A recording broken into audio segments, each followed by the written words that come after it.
So I want to tell you a story, an amazing story that Rebbetzin Kanievsky Batsheva, what she wrote. Just incredible. When she was a little girl, she lived in Mea She'arim. It was 1948. And the Arabs were throwing pagazim, they were throwing grenades and bombs all over Yerushalayim. And Rachmana Litzlan, I never knew this. She had a little sister, Rivka. And a grenade fell on the roof of the house where Rabbi Elyashiv lived. It made a hole in the roof. It fell on the bed of that little girl, Rivka, and she was killed. So Batsheva Kanievsky had a little daughter. Of course, at that time, she was Batsheva Elyashiv. She had a little sister, Rivka, Nebuch, that was lost in the war in 48. Now, the Elyashiv decided they're going to move out of Mea She'arim. So they decided they're going to move to an area called Mishkanais. But the only problem with living in Mishkanais was that every makolet was not allowed to sell bread to a person unless they were registered.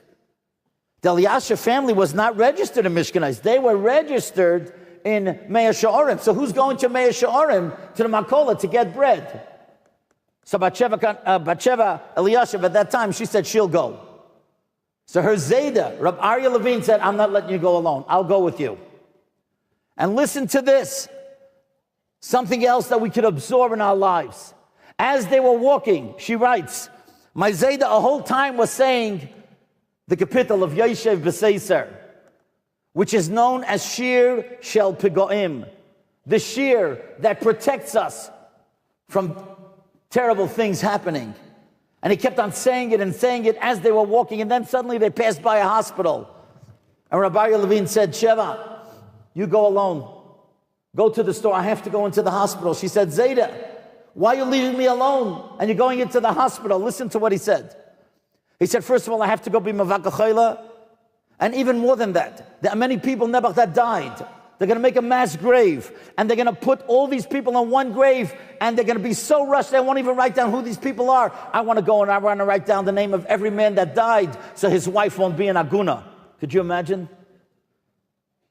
And then Batsheva writes that her father, Rabbi Elyashiv, who was the Masmid Hadar, every few minutes he would stop his learning and he would ask, is Sheva back yet? Is Sheva back yet?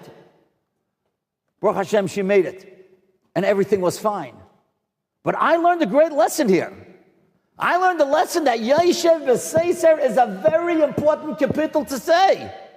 And we should be saying it every day as protection. So when I read this story, I started learning Yoshev B'Seiser. I wanted to see what is in it that talks about being protected. And I noticed Pasuk Yud Aleph. Pasuk Yud Aleph in Yud Beis, Ki Malachov Yitzav Eloch Lishmorcha B'chol Derachecha. My malachim, I'm going to command to protect you. That's why it's called Shir Shel Pagoyim. And when I heard this and I thought of this, it reminded me of a great story that will have an effect on every single one of us. There was a young woman in New York. She was in her early 40s. Her husband needed a very serious operation. They had had a number of children, and the doctor said, I cannot operate. I'm afraid to operate on your husband because he has to have a full anesthetic, obviously, and I'm afraid it'll be too strong and he could die on the table. I need a bigger authority than myself to rule whether he should have the operation. He said to the young woman, go find a higher authority than me. Of course, what he meant was that she should find a bigger doctor. She was thinking, who is the biggest authority? And then it occurred to her, you know something? My husband, who was a young man 20 years ago, he learned about Rabbi Moshe Feinstein. That's the biggest authority. I'm going to go, I'll ask Rabbi Moshe. So the doctor calls her up, and he says, did you find a bigger or higher authority?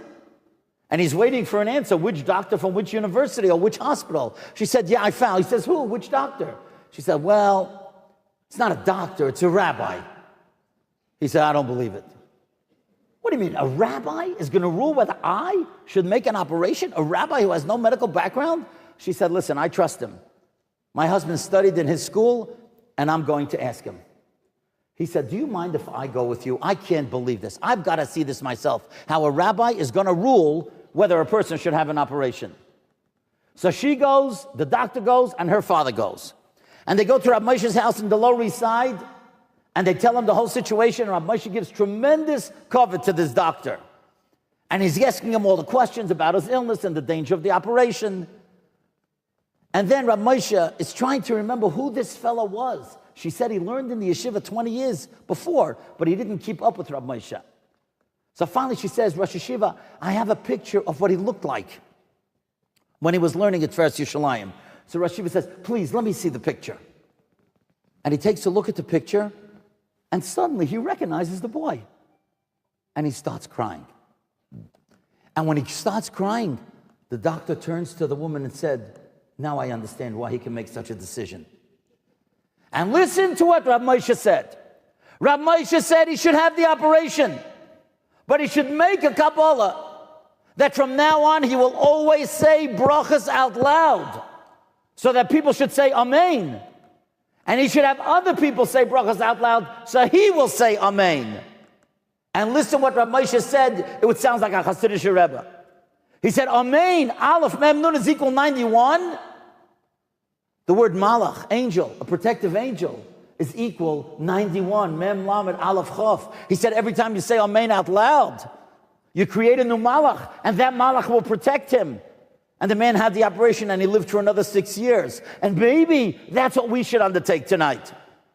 From tonight on, let us make sure, we always tell our children to say brachas out loud. Let us begin from tonight on saying brachas out loud. Every time everybody in your family says Amen, you'll be able to create a malach. And look at the malachim will protect you. The malachim will protect our soldiers. They'll protect all the people in Eretz Yisrael. We need malachim to protect us. Ki malachav yitzav alach. So when I told this story over a few weeks ago, somebody says to me, do you know how old Rabbi Moshe was when he passed away? I said, no, I don't know. He said, 91. And I looked it up. He really was 91. He was a malach Elokim. And then, this past Thursday night, when I read this story about Yosef B'Seiser and Batsheva Kanievsky, you will never believe this. Do you know what capital Yosef B'Seiser is? Tzadik Aleph, 91. Unbelievable. So I haven't stopped telling this story. So somebody says to me, do you know what 91 is? He says, Aleph Dalet Nun Yud. And Yud K Vav K is equal 91. Both names of Hashem. Both the names of Hashem. And it goes on and on and on, but it's incredible. So tonight, as part of our Shmiras HaLashon, to make sure that our mouth is pure, we must begin saying brachas out loud, to say Amen. It'll create malachim. It'll protect us. That's what the Chazam Sofer is telling us. Ched shachud l'shainam, your tongue is like a dagger. But if you control that dagger and you use it for good things, as Rabbi Moshe said, say Amen and build a malachim, then we'll be safe. That's one of the Kabbalahs that we have to make tonight.